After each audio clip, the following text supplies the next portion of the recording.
बिस्मिल्लाहिर्रहमानिर्रहीम। अस्सलामुअलैकुम वरहमतुल्लाहि वबरकातुहू। मोहतरम नाज़रीन कराम, मैं हूँ डॉक्टर ज़मीरुल हसन और हमारा आज का टॉपिक है कि what to eat to clean your arteries, यानी जो खून की नालियाँ हैं, जो दिल की शरियानें हैं, उनमें जो एथेरोस्क्लेरोसिस का जो प्लेक बनता है जिससे वो तंग होती हैं, उन नालियों को साफ़ करने के लिए हमें क्या खाना चाहिए, यानी वो कौन सी ग़िज़ाएँ हैं, वो कौन सी चीज़ें हैं जिनके खाने से खून की जो नालियाँ हैं, दिल की शरियानें हैं, उनमें एथेरोस्क्लेरोटिक प्लेक नहीं बनता और उनके खाने से जहाँ ऑलरेडी प्लेक बन चुका है उसको जो साफ़ किया जा सकता है, वो कौन सी खुराक है, वो कौन सी ग़िज़ाएँ हैं, इस बारे में आज बात होगी। तो उसमें जो सबसे पहले हमें ये पता होना चाहिए कि ये जो प्लेक बनता है, ये जो दिल की शरियानें हैं, ये तंग होती हैं, इनके तंग होने की वजह क्या है? बेसिकली दो चीज़ें हैं जिसकी वजह से दिल की जो नालियाँ हैं खून की, वो तंग होती हैं। अगर हम दिल की नालियों का जो स्ट्रक्चर है वो साख़ देखें तो उसकी जो अंदरूनी तह है उसको कहते हैं एंडोथीलियम। ये एंडोथीलियम स्मूथ होती है, बिल्कुल हमवार होती है और अल्लाह ताला ने जो निज़ाम बनाया हुआ है उसमें ये इतनी हमवार होती है कि इसमें जो खून है वो बिल्कुल जमता नहीं है, वो बग़ैर किसी रुकावट के उसका फ़्लो होता है। जब किसी वजह से दिल की जो खून की नालियाँ हैं उनकी एंडोथीलियम में इंजरी हो जाए, ज़ख़म हो जाए या इन्फ्लेमेशन या सोज़श हो जाए, तो उसकी वजह से क्या होता है कि वो जब सोज़श होती है यानी वो जगह सूज जाती है, तो इन्फ्लेमेशन होने की वजह से या इंजरी होने की वजह से उस जगह को फिर रिपेयर करना पड़ता है। अब ये इंजरी किस वजह से हो सकती है, ये इन्फ्लेमेशन किस वजह से हो सकती है? उसमें है एक्सेसिव स्मोकिंग है, टेंशन है। जब बंदा टेंस होगा तो उसमें एक हार्मोन निकलता है कॉर्टिसोल, तो कॉर्टिसोल जो है उसकी वजह से भी इन्फ्लेमेशन होगी, सोज़श होगी, सोज़श की वजह से फिर एथेरोस्क्लेरोसिस होगा। इसी तरीके से अगर एक्सेसिव इनटेक ऑफ शुगर हो, यानी जो शुगर है, चीनी है, चाहे रिफाइंड शुगर है या वो प्रोसेस्ड शुगर है या शुगर से बनी हुई जो मुख्तलिफ़ चीज़ें हैं, मिठाइयाँ हैं, बोतलें हैं, जूसेस हैं, अगर उनका ज़्यादा इस्तेमाल करेंगे तो उससे भी इन्फ्लेमेशन हो जाती है, उससे जो इंसुलिन रेजिस्टेंस पैदा होती है और इंसुलिन रेजिस्टेंस क्या करती है, इन्फ्लेमेशन करती है एंडोथीलियम की। इसी तरीके से हमारा जो रोज़मर्रा में इस्तेमाल होता है वेजिटेबल ऑयल, जो सीड ऑयल है, जो बाज़ार में ऑयल मिलते हैं, कैनोला ऑयल है या जो मुख्तलिफ़ ऑयल जो भी इस्तेमाल हो रहे हैं, उनके इस्तेमाल से भी क्या होता है, चूँकि उनमें ओमेगा 6 की मिक़दार ज़्यादा होती है, केमिकल ज़्यादा होते हैं, तो वो भी इन्फ्लेमेशन करते हैं और उनकी इन्फ्लेमेशन से सोज़श होती है, इंजरी होती है। अब अल्लाह ताला ने जो निज़ाम बनाया हुआ है कि इस इंजरी के ख़िलाफ़, इस सोज़श के साथ कि उसने हीलिंग होना है, उसको हीलिंग के लिए क्या होता है, फिर वहाँ पे कोलेस्ट्रॉल आता है। एलडीएल जो है कोलेस्ट्रॉल है, वो कोलेस्ट्रॉल को लेके आता है, क्योंकि एंडोथीलियम और हर सेल जो है उसकी मेम्ब्रेन जो बनी होती है कोलेस्ट्रॉल से, तो कोलेस्ट्रॉल बेसिकली वहाँ पे आता है रिपेयर के लिए। अब जब वो रिपेयर हो जाती है, वो थोड़ी सी सरफेस रफ हो जाती है और फिर उसको मजबूत बनाने के लिए उसमें प्रोटीन का जो फाइब्रिन जो प्रोटीन है उसका एक नेटवर्क बनता है, फिर उसमें कैल्शियम की डिपोजिशन होती है, तो उससे वो जो हीलिंग प्रोसेस से जो रफ होती है अंदरूनी सरफेस, उसको फिर कहते हैं कि एथेरोस्क्लेरोसिस का प्लेक बन गया है। अब ये जो प्लेक बन गया है और उसमें कैल्शियम की जो डिपोजिशन भी होगी, जितनी भी कैल्शियम डिपोजिशन होगी उतना वो प्लेक थिक होगा, उतनी नैरोइंग ज़्यादा होगी। तो अब इस नैरोइंग को देखने के लिए कि कैल्शियम जो है वो कितनी डिपॉजिटेड है, उसके लिए एक कॉर्नरी आर्टरी कैल्शियम स्कोर है, जिसमें हम कॉर्नरी आर्टरी जो है, दिल की जो शरीयाने हैं, उनकी सीटी एंजियो करते हैं और उस सीटी एंजियो से पता चल सकता है कि दिल की जो शरीयाने हैं उसमें कैल्शियम का लेवल कितना है। फिर इसी तरीके से आप ब्लड में जो सीरम एलडीएल कोलेस्ट्रॉल है वो चेक करेंगे। जितना एलडीएल, जो स्मॉल साइज एलडीएल है, वो जितना ज़्यादा होगा उतना एथेरोस्क्लेरोसिस प्लेक बनने के चांसेस ज़्यादा होंगे। फिर इसी तरीके से ब्लड में एक और केमिकल है जिसको कहते हैं होमोसिस्टीन। होमोसिस्टीन जो है उसकी हाई लेवल उस वक्त होता है जब बॉडी में विटामिन बी कम्प्लेक्स की डेफिशिएंसी हो जाती है। Vitamin B3, niacin, vitamin B6, B9, folate और B12 की जब डेफिशिएंसी हो जाए तो फिर बॉडी में होमोसिस्टीन का लेवल बढ़ जाता है और होमोसिस्टीन जो है वो इन्फ्लेमेशन काज करती है। उसकी इन्फ्लेमेशन से फिर दिल की जो शरीयाने हैं उनमें जो एथेरोस्क्लेरोसिस का प्रोसेस बढ़ जाएगा। अब इसको होमोसिस्टीन जो लेवल बढ़ा हुआ है इसको कंट्रोल करने के लिए हमें क्या चाहिए? फोलेट चाहिए, विटामिन B9 चाहिए, विटामिन B6 चाहिए, इसी तरीके से विटामिन B12 चाहिए। और इसी तरीके से जो खून की नालियाँ जो हैं, दिल के शरीयाने जो हैं, उनमें जो कैल्शियम डेपोजिशन है उसको रिमूव करने के लिए, उसको कंट्रोल करने के लिए हमें ऐसी खुराक चाहिए जिसमें एक प्रोटीन होती है जो कंट्रोल होती है विटामिन K2 से। विटामिन K2 जो है वो हमें चाहिए ताकि जो खून के शरीयाने हैं उनमें एथेरोस्क्लेरोसिस प्लेक ना बने। इसी तरीके से विटामिन B3 है, या विटामिन C है, विटामिन E है, इनकी जो है एथेरोस्क्लेरोसिस को रोकने में भी ये काफ़ी हेल्पफुल है। अब हमें पता चल गया कि जो दिल की शरीयाने हैं वो तंग कैसे होती हैं, एथेरोस्क्लेरोसिस से। एथेरोस्क्लेरोसिस कैसे बनता है? इन्फ्लेमेशन, ये सोजिश होती है, ये इंजरी होती है, वहाँ पे कोलेस्ट्रॉल डिपॉजिट होता है, फिर उसमें आके प्रोटीन और कैल्शियम वगैरह आती हैं। तो अब हमने वो चीज़ें खानी हैं जिनसे जो इस इन्फ्लेमेशन को, इस सोजिश को रोकें। तो उसमें जो सबसे जो ज़रूरी चीज़ें हैं वो है omega 3 fatty acid. Omega 3 fatty acid ऐसा है जो कि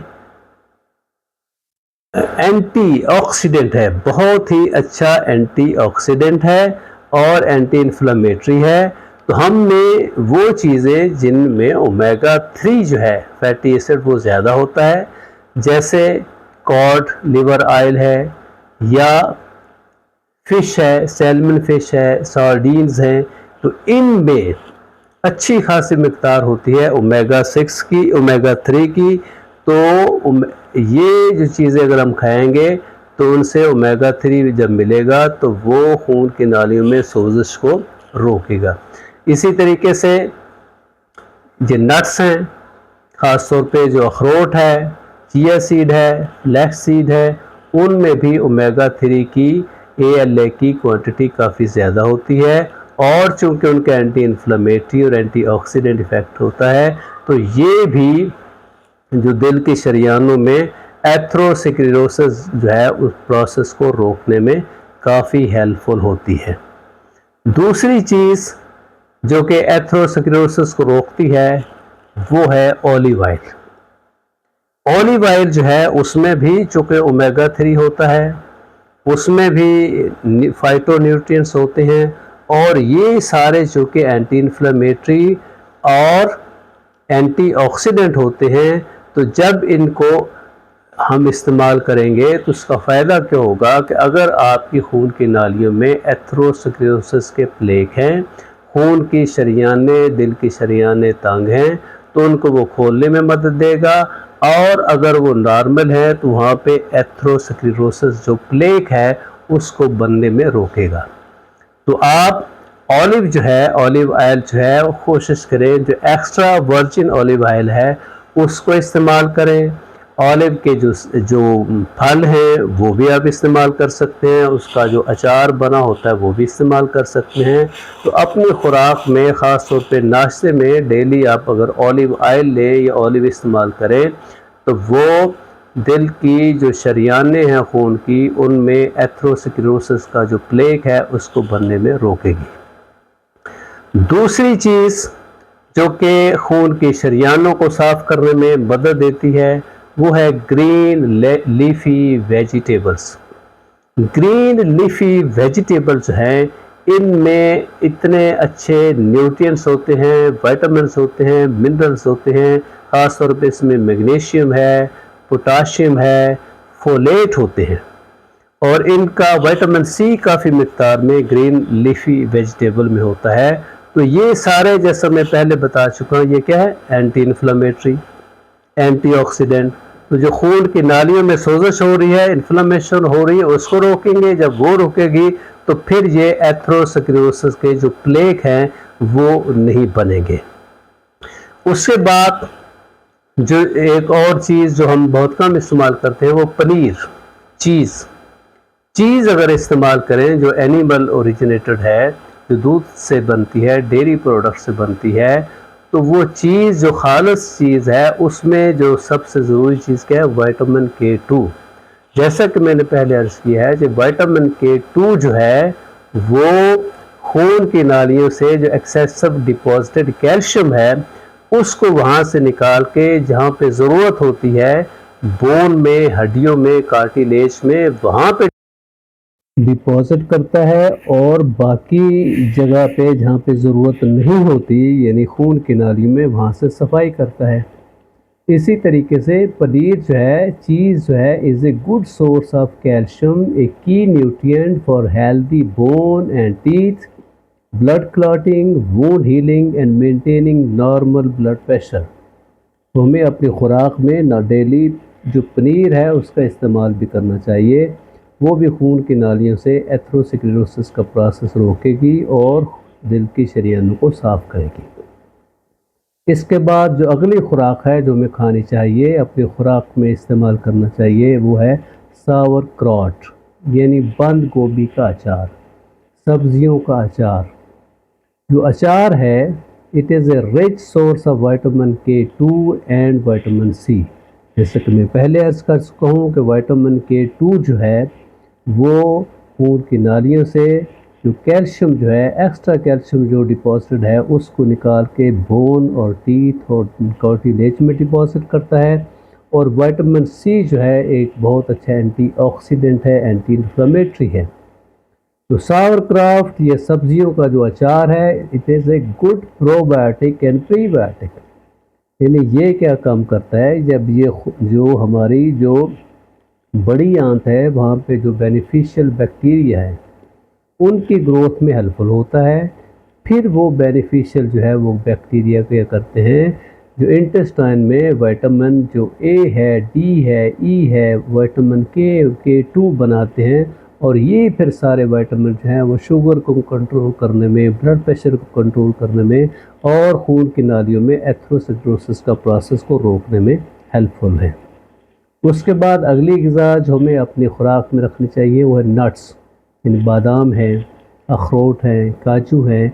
तो इनमें क्या होता है, एक गुड सोर्स ऑफ न्यूट्रिएंट भी होता है, इसमें ओमेगा 3 होता है और ख़ास तौर पे इन जो बादाम हैं उनमें मैग्नीशियम है, विटामिन ई है। तो ये क्या करते हैं, विटामिन ई और एंटीऑक्सीडेंट खून की नालियों में जो स्क्लेरोसिस है, एथेरोस्क्लेरोसिस का प्रोसेस को रोकते हैं एज एंटीऑक्सीडेंट और एंटी इन्फ्लेमेटरी। अगली ग़िज़ा जो हमें खानी चाहिए खून की नालियों को साफ़ करने के लिए वो है लिवर, यानी कलेजी।